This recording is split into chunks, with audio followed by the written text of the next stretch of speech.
Assalamu alaikum wa rahmatullah, j'espère que vous allez bien. Alors aujourd'hui, la question à poser, c'est est-ce que c'est permis en islam de frapper sa femme? Est-ce qu'Allah subhanahu wa ta'ala a permis à un mari de frapper sa femme ou de l'insulter? Donc c'est la question que nous nous posons aujourd'hui. Et comme dans tout dans notre dîn, on va regarder les sources authentiques du Coran et de la Sunna du prophète sallallahu alayhi wa sallam pour savoir quelle est la réponse à cette question-là. Malheureusement, aujourd'hui, autour de nous, dans nos familles, dans nos pays, dans les traditions, c'est devenu normal de frapper sa femme. Dans nos familles, lorsque un homme n'a jamais frappé sa femme depuis qu'il l'a épousée, s'il ne l'a jamais tapée, s'il ne l'a jamais insultée, on estime que cet homme-là, il est bizarre. D'accord?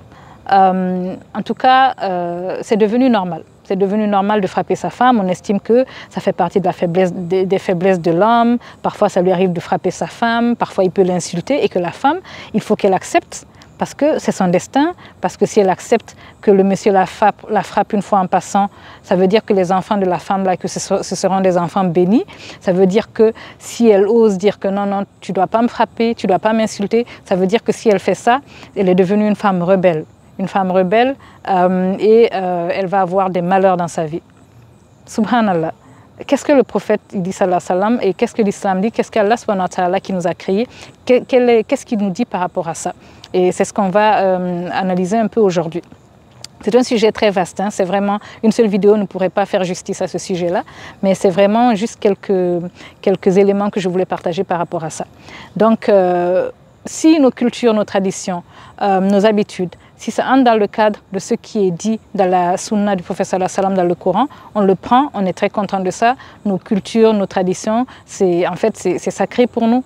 Mais si jamais ces cultures, ces traditions entrent en conflit avec ce que Allah subhanahu wa ta'ala nous dit ou que ce que le prophète sallallahu alayhi wa sallam nous dit, dans ce cas, il n'y a pas de choix à faire. Nous devons aller vers le choix de la dîn qui est pure, qui est propre, qui est authentique et nous devons choisir toujours le chemin de la dîn. C'est ce que Allah subhanahu wa ta'ala il attend de nous. Donc lorsqu'on parle de frapper sa femme, dans le Coran, dans la sourate Nisa, verset numéro 34, il y a le verset, en fait c'est le verset de la discorde. Souvent beaucoup de gens utilisent ce verset pour justifier la violence envers les femmes et on va un peu regarder ce qu'il en est. Donc dans la sourate Nisa, verset numéro 34, il y a ce verset donc, où Allah subhanahu wa ta'ala, il y a certains mots qui sont utilisés, notamment le mot nushuz ou le mot wadribuhunna. Quand on dit wadribuhunna, les gens disent que ça veut dire frapper-les. Nushuz, ils disent que ça veut dire rebelle. Quand la femme se rebelle, nushuz, frappez-la, wadribuhunna. Wadribuhunna, ça ne veut pas dire forcément frapper-les physiquement. On peut comprendre ça facilement. Lorsque par exemple, on a un match de tennis entre un joueur X et un joueur Y, et que le joueur X est en train de défendre son titre, le joueur Y est venu pour essayer de le battre et prendre la coupe. Lorsque le match finit et qu'un des deux gagne, que le joueur X gagne contre le joueur Y, et que les journalistes sont en train d'expliquer ce qui s'est passé, ils disent que le joueur X a battu le joueur Y. Donc il l'a battu. On comprend bien que dans ce match de tennis, lorsqu'on dit X a battu Y, ça ne veut pas dire que X a pris la raquette, il est allé défoncer la tête de Y pour dire ça y est, je t'ai battu, voilà, c'est le match de tennis, ça y est, je t'ai battu, j'ai remporté le titre. On sait bien que lorsqu'on va lire X a battu Y dans le cadre du match, ça veut dire que X a gagné le match et a conservé son titre. Donc de la même manière, wadribuhunna, parce que l'arabe est encore plus profond que le français ou que toutes les autres langues, la preuve de ça, c'est que Allah subhanahu wa ta'ala, il a choisi de toutes les langues qui existent, parce qu'Allah, il a tout créé, de toutes les langues qui existent, Allah, il a choisi l'arabe pour faire descendre le Coran dans sa langue originale. Et donc ça veut bien dire que l'arabe a quelque chose de très sacré, de très particulier. Ça ne veut pas dire que Allah subhanahu wa ta'ala il préfère les arabes aux non-arabes, pas du tout. Ça veut dire que l'arabe en tant que langue a été choisie pour être la langue du Coran. Ça veut dire qu'elle est très complexe, ça veut dire qu'on ne peut pas lire le mot wadribuhunna et décider que ça veut dire que ça y est, j'ai le droit de battre ma femme et qu'elle doit se taire parce qu'Allah subhanahu wa ta'ala il a mis ça dans le Coran pour me donner ce droit-là. Ça ne veut pas dire ça du tout. L'autre mot, nushuz, que les gens utilisent comme étant, soi-disant, ça veut dire que lorsque la femme se rebelle, ils disent que nushuz, ça veut dire se rebelle. Pourtant, lorsque les ulémas, les mufassiroun, ils ont analysé ça, ils disent que non, ça ne veut pas dire se rebeller, parce qu'il n'y a que deux endroits où nushuz est utilisé dans le Coran. Donc c'est dans le verset numéro 34 de la sourate 4, et également la deuxième partie, le deuxième endroit où le mot nushuz est utilisé, c'est le verset numéro 28 de la même sourate, où Allah subhanahu wa ta'ala il dit également nushuz en parlant du comportement de l'homme. Ça veut bien dire que nushuz s'applique à la femme et nushuz s'applique à l'homme.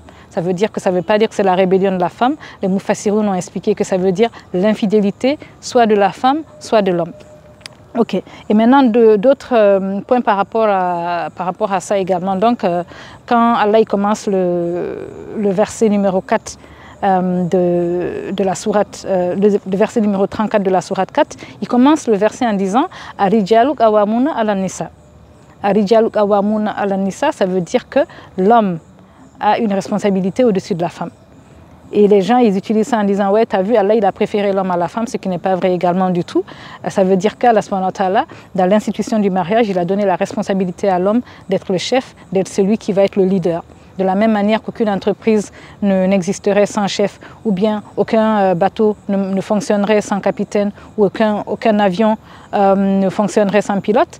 Donc, de la même manière, Allah subhanahu wa ta'ala, il a choisi que l'homme soit le capitaine du bateau, le pilote de l'avion et puis le chef de l'entreprise quand il s'agit du mariage et de la famille.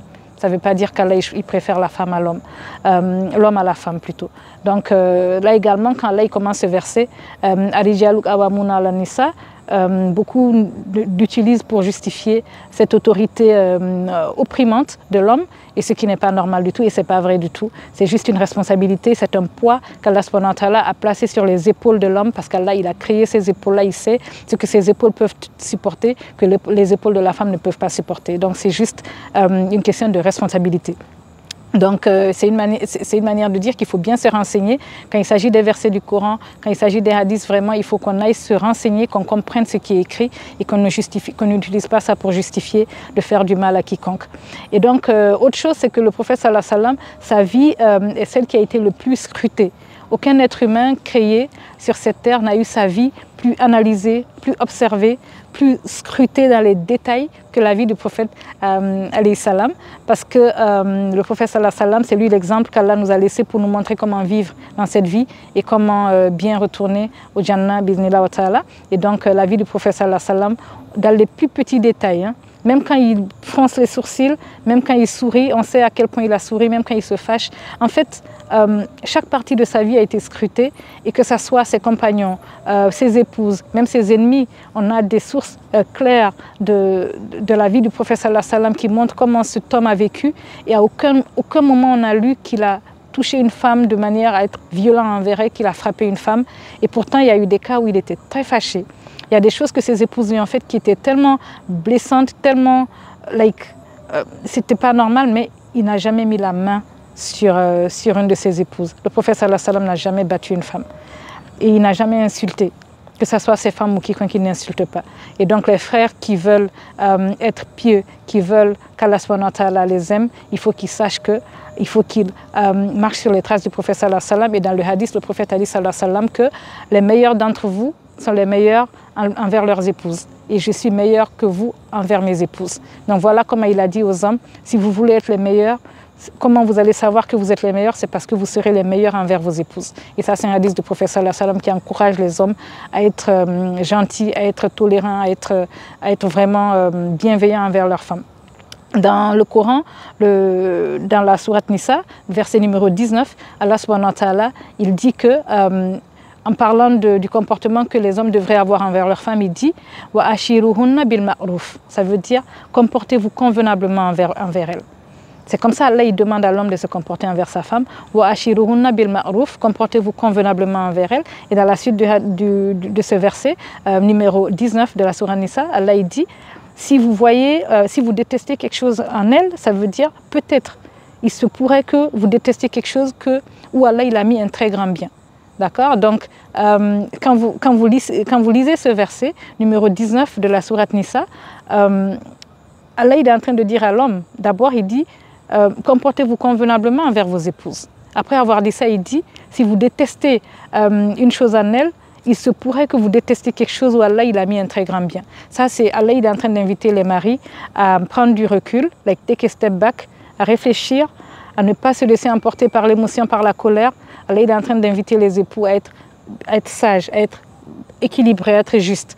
Donc il les invite à regarder pas seulement les défauts de leur femme, mais également les qualités de leur femme. À se rendre compte que cette femme, elle a peut-être des défauts qui t'énervent, mais elle a tellement d'autres qualités. Alors il invite les gens à tourner le regard et mettre la lumière sur les qualités de leurs épouses et pas sur le mal. Et donc autre chose aussi qui est important à dire, c'est que le bien que tu fais à ta femme, en fait, Allah, il te récompense pour ça. Il te récompense pour ça. Comment je sais ça? Il y a un hadith où le prophète sallallahu alayhi wa sallam a dit que lorsque tu es en train de manger avec ta femme et que tu lui donnes la bouchée, tu as des hasanat dans ça. Ça, c'est un hadith authentique du prophète sallallahu alayhi wa sallam. Également dans le Coran, Allah, il parle des droits de l'épouse.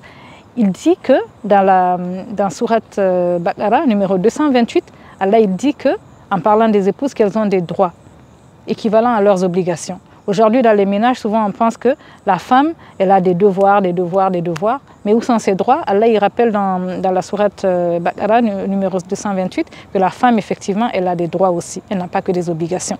Et un des droits que la femme a sur son mari, c'est que le monsieur ne l'insulte pas. Comment je sais ça? Ce n'est pas parce que nous sommes des femmes modernes et tout, non, pas du tout. C'est parce que dans le Coran, Allah subhanahu wa ta'ala, il a révélé une sourate parce qu'un mari a mal parlé à sa femme et il a fait de la peine à sa femme. Cette femme, il a fait de la peine à sa femme, ce mari-là. La femme est venue voir le prophète et puis elle lui a dit, écoute, elle lui a expliqué ce que le mari a fait et puis elle parlait avec lui, genre tout doucement, et même Aïcha à côté, l'épouse du prophète n'entendait pas. Et Allah, il a descendu une sourate pour parler de cette situation. C'est la sourate numéro 58, Al-Mujadila. C'est la femme qui est venue discuter, elle est venue se plaindre.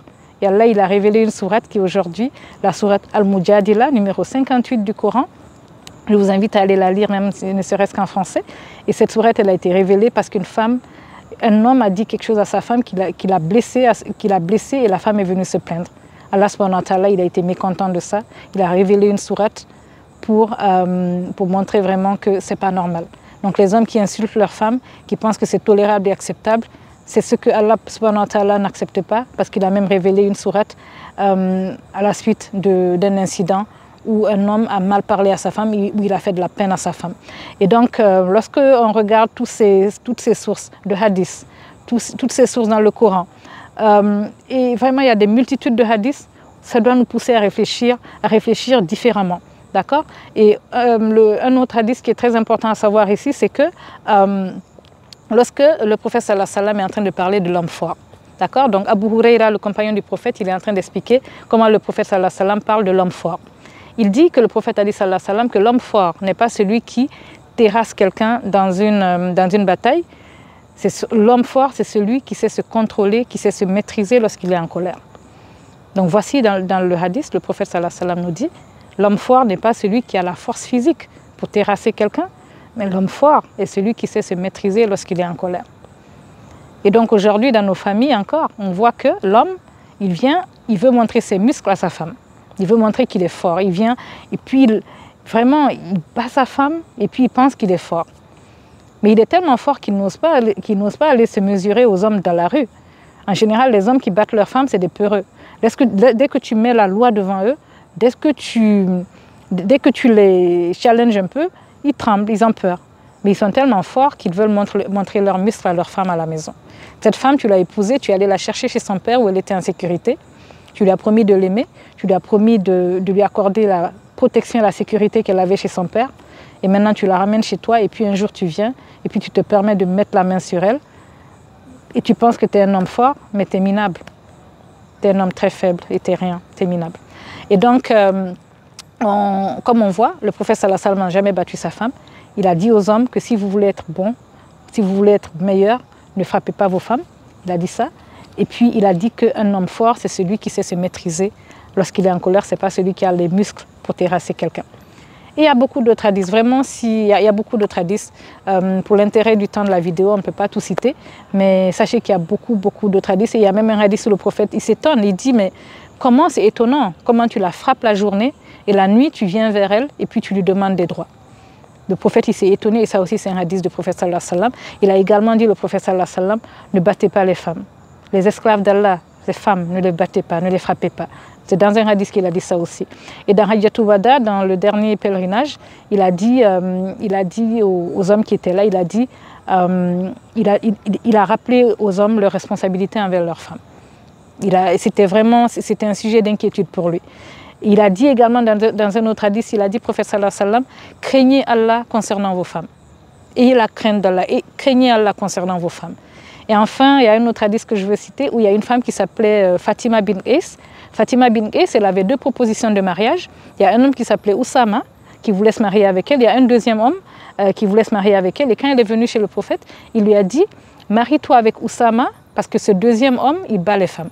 Il est connu comme étant quelqu'un qui frappe les femmes, donc ne te marie pas avec lui. Le prophète lui a dit, à la dame Fatima, il lui a dit, marie-toi avec Oussama. C'était Fatima bin Qais, une des femmes compagnons. Donc ça montre bien que le prophète sallallahu alayhi wa sallam, lorsqu'il veut choisir un mari pour toi, il ne choisit pas le mari qui est violent. Donc aujourd'hui, même mes sœurs, lorsque vous voulez vous marier, lorsque vous avez un candidat au mariage, renseignez-vous. Ne regardez pas juste qu'il prie et qu'il fait le jeûne et puis lui, on dit qu'il est religieux ou bien ceci, cela, ou bien qu'il a des moyens. Non, renseignez-vous. Est-ce que ce n'est pas un homme violent? Si c'est un homme violent, ne vous mariez pas avec lui. Il y a beaucoup de ulama qui refusent de contracter des mariages pour des hommes qui sont connus comme étant violents. Ils leur disent, pour l'instant, toi, le mariage t'est interdit. Ça, c'est vraiment les oulémas, lorsqu'ils viennent et que le monsieur veut se marier et qu'il est connu comme étant violent, ils disent non, moi je ne peux pas te marier à cette femme parce que je sais que tu es violent. Donc la violence chez l'homme, ce n'est pas quelque chose qui est accepté, ce n'est pas quelque chose qui est acceptable et on doit savoir qu'on doit faire très attention. Donc aujourd'hui, juste pour dire que, vous voyez, il y a tellement de preuves dans le Coran, il y a tellement de preuves dans la Sunna du prophète sallallahu alayhi wa sallam, et maintenant ceux qui viennent, ils prennent le verset numéro 34 de la sourate Nisa, de la sourate 4, et puis ils disent, tu as vu, Allah il a dit, wadribuhunna, frappez-les.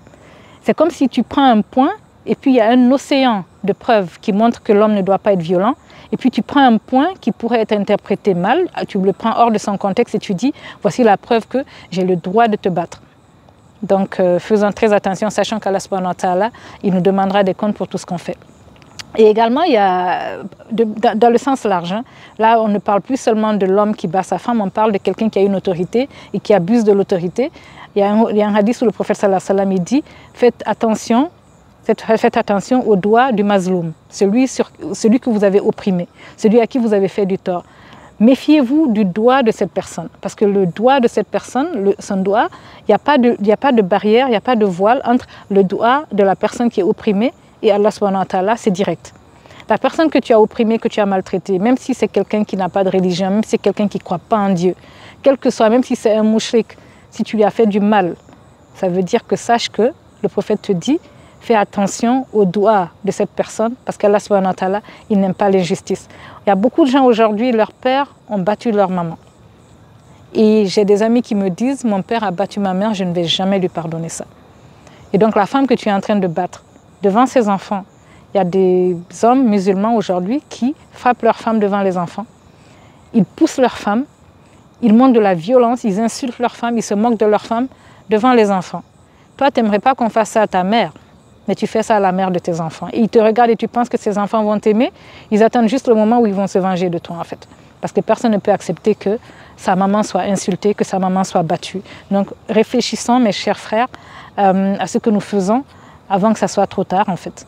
Ce n'est pas permis pour nous d'être violents envers quiconque. De plus forte raison, la maman de nos enfants. Mais quiconque, en fait, ce n'est pas permis d'être violent, point. Et maintenant, juste une tangente pour dire aux femmes, à nos sœurs, lorsque un homme a été violent envers vous, qu'il vous a battu, qu'il vous a fait du mal, et que vous, maintenant, vous arrivez à sortir, parce que souvent, on a même dans nos familles, même avec nos amis, on voit que ce qu'Allah il fait, c'est formidable. La femme, comme l'homme, il pensait qu'il a le pouvoir sur elle, et puis il l'a battue, et puis il l'a battue. Finalement, Allah, il accorde une porte de sortie à cette femme-là. Et souvent, elle devient celle qui a les moyens dans la famille. Et maintenant, le gars, il devient misérable. Les moyens qu'il pensait qu'il avait, Allah fait qu'il perd tout. Et maintenant, il vient, il veut revenir, demander pardon à cette femme. Il veut maintenant venir pour que cette femme fasse pour lui des choses. Et la femme dit non.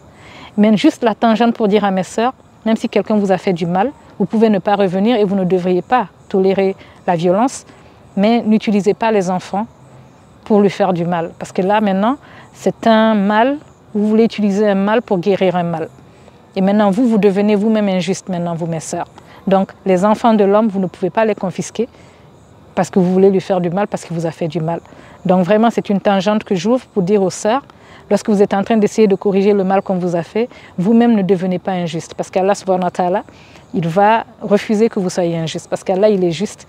Tout est équilibré avec Allah subhanahu wa ta'ala. Donc, n'essayez pas de réparer le mal par le mal. D'accord? C'était juste une tangente.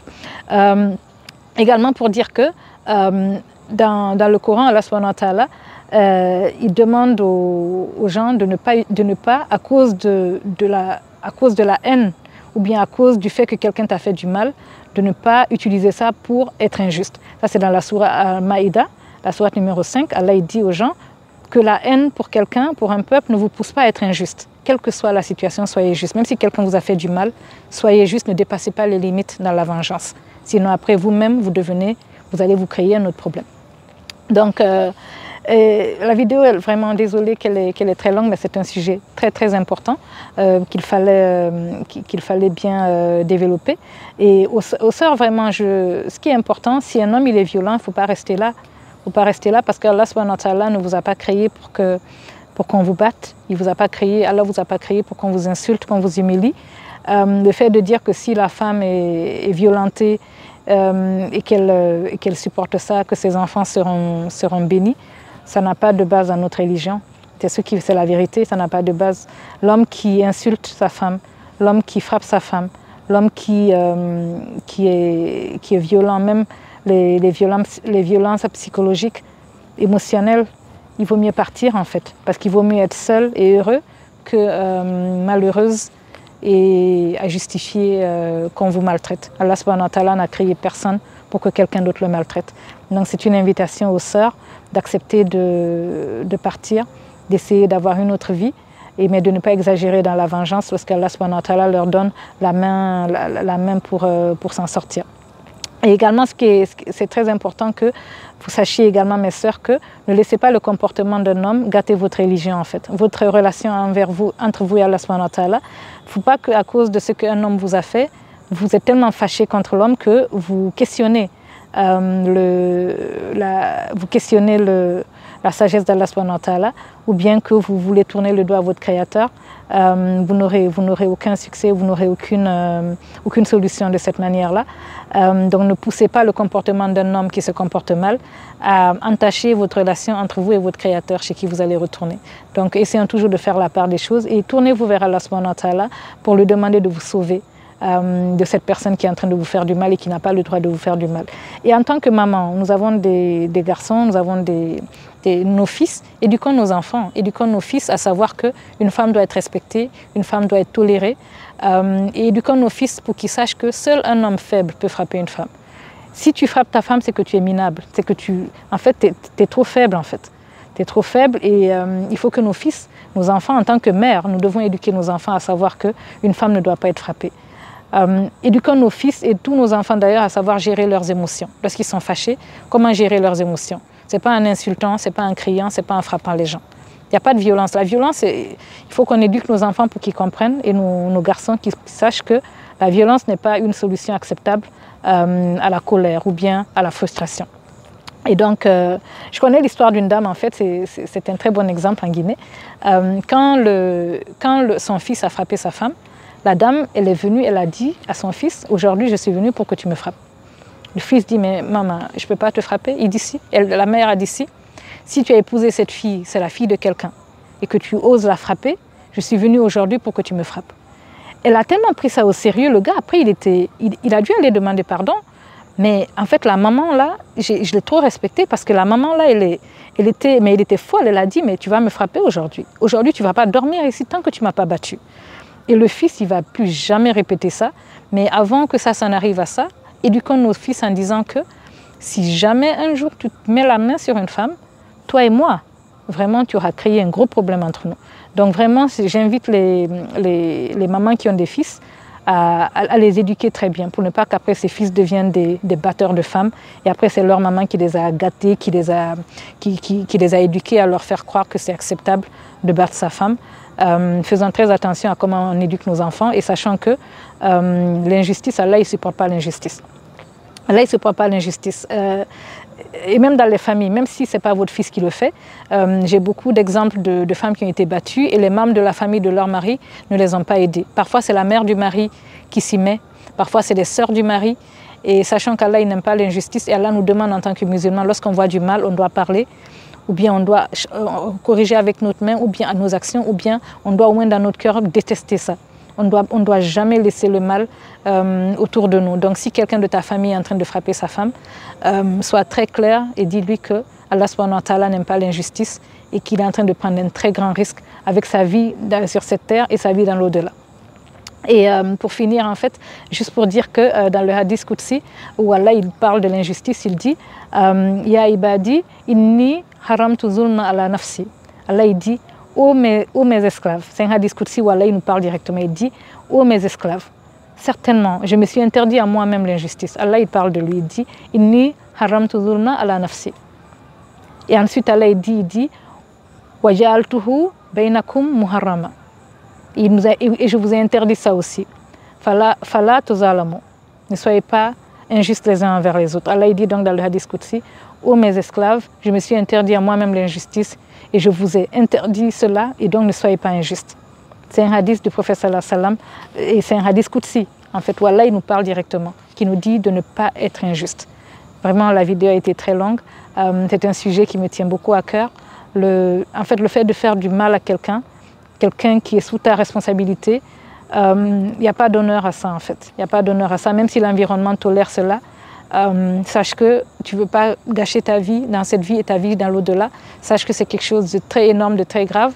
La sourate Mujadila que j'ai citée tantôt, la sourate numéro 58, il y a quelque chose qui est super par rapport à cette sourate, c'est que dans chaque verset de cette sourate, il y a le nom d'Allah au moins une fois. C'est la seule sourate du Coran où le nom d'Allah, il est dans chaque verset de cette sourate. Au moins une fois, Allah, il y a Allah dans le nom Allah, dans chaque verset de sourate Mujadila, le nom est là-bas. C'est comme pour dire qu'Allah, il nous dit à nous les femmes qu'il est présent, il sait. Il sait très bien ce qu'on vit et il n'a jamais toléré, il n'a jamais accepté qu'on nous fasse du mal. Et nous aussi, on doit faire ce qu'on peut dans cette vie-là pour nous sortir de ce genre de situation. Et donc, tout ça pour dire en tout cas qu'on doit faire attention. On doit faire attention, on doit s'assurer que dans notre manière de traiter les gens, on ne prend jamais de risque entre Allah subhanahu wa ta'ala et nous. Et Allah il ne va jamais tolérer qu'on fasse du mal aux gens. Et enfin, un point qui est très important par rapport au verset numéro 34 de la sourate Nisa, où Allah il dit que l'homme a la supériorité, genre il est chef de sa famille. Quelque chose de super aussi par rapport à ça, c'est que la conclusion de ce ayat, Allah il dit Inna Allaha aliyun kabir. D'accord? Inna Allaha kana aliyan kabira. C'est ça.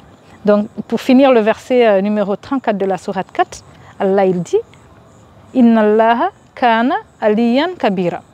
Ça veut dire, Allah il dit, en concluant ce verset que les gens utilisent pour dire qu'ils peuvent frapper leur femme, Allah dans la conclusion de ce verset, il conclut en donnant son nom. La signature, c'est deux noms d'Allah. Al-Ali, Al-Kabir. C'est le seul verset de tout le Coran où Allah il conclut un verset en disant Inna Allaha kana aliyan kabira, c'est que Allah certainement c'est lui qui est le très haut, le très grand. Dans ce verset, subhanallah, où Allah il commence en disant Arijalu qawwamuna ala nisa, les hommes ont un degré de supériorité au-dessus des femmes. Allah il conclut le verset en disant Inna Allaha kana aliyan kabira, certainement Allah c'est lui qui est le très haut, le très grand. C'est comme pour rappeler aux hommes, si je vous ai donné la responsabilité de ces femmes, si je vous ai donné cette supériorité en termes de leadership, n'oubliez pas que si vous êtes au-dessus d'elle, moi, Allah, je suis Aliyan Kabira, je suis au-dessus de vous. Allah, même dans la conclusion du ayah numéro 34 de la sourate 4, c'est la preuve que Allah ne peut jamais condamner et puis accepter qu'un homme frappe sa femme. Vraiment. Donc, n'oublions jamais, quelle que soit la responsabilité qu'Allah nous donne, quelle que soit l'autorité qu'Allah nous a donnée sur un être humain quelconque, que ce soit l'homme envers sa femme, ou bien même nos enfants, ou bien même nos employés de maison, ou bien même nos petits frères, nos petites sœurs. Quelle que soit l'autorité qu'on pense qu'on a, Allah il conclut ce verset en disant « Inna Allaha kana aliyan kabira ». Ça veut dire Allah c'est lui qui est le très haut, le très grand. Si toi tu es au-dessus de quelqu'un, Allah il est au-dessus de toi. Donc Allah il nous invite à le craindre. Craignons Allah subhanahu wa ta'ala, craignons d'être injuste. L'injustice, le jour du jugement, elle viendra comme des pans d'obscurité. L'injustice n'est pas acceptable. Allah n'a jamais accepté ça. Donc en tout cas, c'était une très longue vidéo. Je m'excuse encore. J'espère que le sujet a été assez développé. Il y a beaucoup de matériel, de documents, de références qu'on peut consulter pour en savoir encore un peu plus. Mais sachez qu'en tout cas, nous ne devons jamais oublier le jour des comptes. Si aujourd'hui on pense qu'on a l'autorité sur quelqu'un, n'oublions jamais qu'Allah il est témoin de tout. N'oublions jamais que le jour des comptes viendra. Et ce jour-là, il faudra qu'on explique. Il faudra qu'on justifie ce qu'on a fait. Il faudra qu'on se rappelle. Ce jour-là, on se rappellera que quand on pensait avoir l'autorité, Allah, il était Al-Ali Al-Kabir. C'est lui qui était toujours au-dessus de tout. En tout cas, n'oublions jamais que cette dunya, telle qu'elle est, elle trompe beaucoup la dunya. Elle trompe, mais elle n'est jamais égale ou comparable à l'au-delà, au Jannah, qu'Allah nous a promis. En tout cas, j'espère qu'on pourra faire les choses différemment. J'espère qu'on pourra accepter de prendre ce qui est bon dans nos cultures, dans nos traditions, mais de rejeter ce qui est mauvais, qu'on va accepter d'apprendre à gérer nos émotions, à laisser tomber la violence et à savoir qu'aucun être humain n'a été créé pour qu'on le maltraite, parce qu'au-dessus de nous se trouve Allah subhanahu wa ta'ala et il ne nous a pas permis d'être injustes ou d'être mauvais les uns envers les autres. En tout cas, merci et à la prochaine. Assalamu alaikum wa rahmatullahi wa barakatuh.